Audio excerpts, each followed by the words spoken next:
যে 15.5 বছরে সবগুলো সাংবিধানিক প্রতিষ্ঠান ধ্বংস হয়ে গেছে এবং জায়গায় জায়গায় অনেক সমস্যা সৃষ্টি হয়ে আছে। এর সংস্কার লাগবেই। এই সংস্কার না করে যদি একটা ইলেকশন দেওয়া হয়, এটা অর্থবহ ইলেকশন হবে না। এই জন্য তাদেরকে যৌক্তিক সময়টা আমরা দিতে চাই, কিন্তু এটা আবার দীর্ঘ হোক সেটাও আমরা চাই না। এই জন্য আমরা শব্দটা ব্যবহার করছি যৌক্তিক। সেই সময়টা কত হতে পারে এটা ইনশাল্লাহ আমরা সামনে বলবো। আমরা সব দিক দেখেই এই কথাটা বলবো। এবার বলছেন যে অনেকে ধারণা করেন যে আমরা তো ইসলামী শাসনের পক্ষে কথা বলি, তো ইসলামী শাসন দেশে কায়েম হলে মানুষের অধিকার খর্ব হবে। আমি দৃঢ়তার সাথে বলছি যে ইসলামী শাসন কায়েম হলেই মানুষ এই দেশের বসবাস করে গর্ববোধ করবে ইনশাআল্লাহ, সকল শ্রেণী পেশা এবং ধর্মবর্ণের মানুষ। আপনারা ইতিমধ্যে দেখেছেন যে এবারকার এত বড় একটা পরিবর্তন হয়ে গেল। এরকম পরিবর্তন যে সমস্ত জায়গায় হয়েছে, হাজার হাজার কোটি টাকার সম্পদ বিনষ্ট হয়ে গেছে, কিন্তু সেই তুলনায় যা হয়েছে এটার জন্য আমরা মনে করি যে এটা হওয়া উচিত হয়নি। আর যা হয়েছে তা অন্য দেশগুলোর তুলনায় কিছুই হয়নি। এর কারণ কি? এর কারণ সবাই সচেতন ছিল।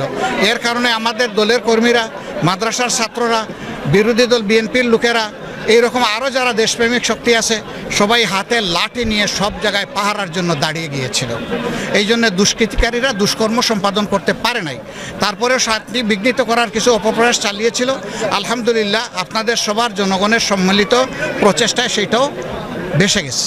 তবে হ্যাঁ, এটা ঠিক, ষড়যন্ত্র হয়তো বা থামবে না, কিন্তু ষড়যন্ত্র যে দিক থেকে আসুক, ষড়যন্ত্রকারীদের এটা মনে করতে হবে যে দেশের মানুষ এখন কিন্তু ঘুমিয়ে নেই। আমরা যারা এখন বিরোধী দলে আছি, আমরা 15.5 বছর ধরে বলতে আসছি এই আইন ব্ল্যাক, এই কালো আইন, কালো কানুন, এটা বদলাতে হবে। এখন দেখা যাবে অতীতের অভিজ্ঞতা বলছে যে দলীয় সরকার যখন ক্ষমতায় যায় তখন গড়িমসি করে, এগুলো বদলাতে চায় না। আমরা চাই যে এই সরকারের হাতেই সব জঞ্জাল পরিষ্কার হয়ে যায়। যা দরকার, যতটুকু দরকার একটা সুন্দর সভ্য দেশ গড়ার জন্যে আর একটা অর্থবহ গণতান্ত্রিক পদ্ধতি চালু করার জন্য যা দরকার সব করা হোক। আমরা জাতির কাছে আহ্বান জানিয়েছি যে এই ধরনের অপকর্ম কেউ যেন না করে। এটাকে আমরা অপকর্ম বলবো। 10 জন দোষীর সাথে একজন নির্দোষ মানুষকেও যদি ইচ্ছাকৃতভাবে হ্যারাস করার জন্য আসামি করা হয়, পুরাটাই দোষী আমরা বলব। আমরা বলেছি এই কাজ কেউ করবে না। আলহামদুলিল্লাহ আমাদের সংগঠনের মামলাগুলো আমরা বলে দিয়েছি যে আমরা সবচেয়ে বড় নির্যাতিত দল, কিন্তু এর মানে এই নয় যে যারে তারে আমরা মামলার আসামি বানাবো।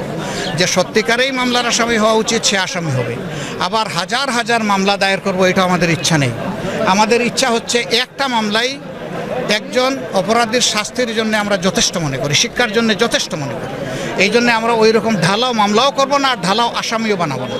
অন্যান্য দলের যারা করছেন তাদের নেতারা এটা উদ্বেগ প্রকাশ করেছেন এবং বলেছেন যে থানা অথরিটি যেন এগুলা চেক করে মামলাগুলা নেয়। আমরা বলবো না, আপনারাই চেক করে মামলাগুলা দেন। থানা কেন চেক করবে?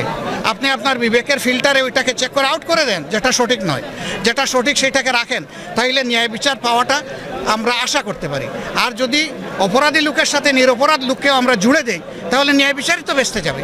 ওই নিরপরাধ লোকটাই যখন বলবে যে আমি সৌদি আরবে ছিলাম, অথবা আমার বাবা কবরে আছে, তাকে আসামি বানানো হয়েছে, এরকম যখন ধরা পড়বে, গোটা মামলাই কিন্তু ফার্সিক্যাল মামলা হয়ে যাবে। আমরা ওইটা চাই না।